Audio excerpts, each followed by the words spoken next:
with way over 100 missiles shot in. They didn't shoot one down. The equipment didn't work too well, their equipment. Every single one hit its target. We were not looking for war. We wanted to send a strong message that they needed to stop the chemical weapons program. That message was heard loud and clear around the world. We believe we degraded their ability to use chemical weapons to kill people.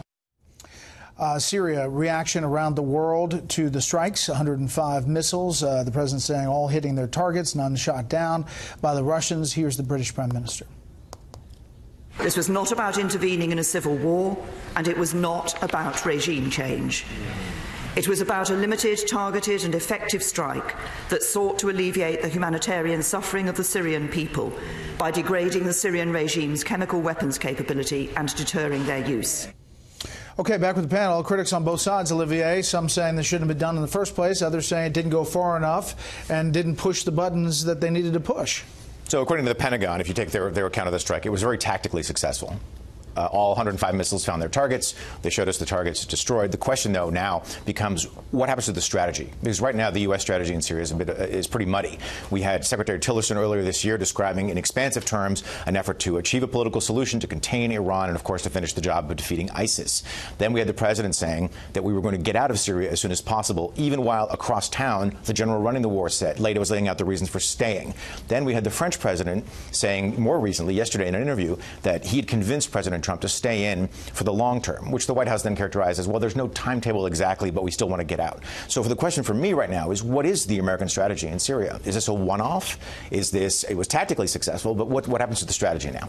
Molly. Yeah, I think you are seeing a lot of pressure for this to be made into something bigger. You see interventionists on both left and right who are upset that this wasn't a bigger strike, that they wish that more was happening here. But I think that I read Thomas Lifson put it well. He's called it a Goldilocks strike. Not too cold, not too hot, but just right.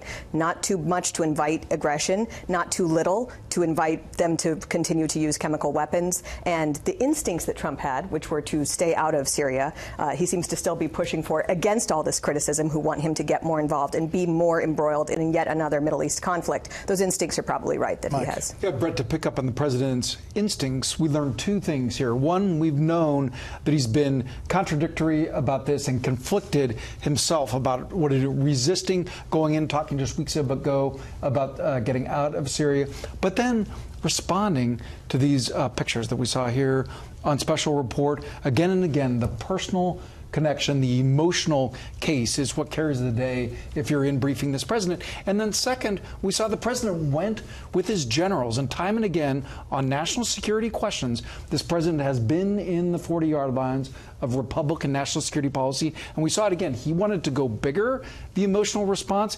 He stuck with what the Secretary of Defense, General Mattis, was recommending, more limited, more restricted. And also that speech was pretty comprehensive. I mean, it was laid out what on the night of the strikes. It kind of said, we're not in it for the long haul, we're not going to be there forever, but this needs to stop, these chemical weapons. The question about the sanctions and whether Nikki Haley was over her skis or whether there was some confliction about whether they were going forward with more sanctions or not, what do you think about that?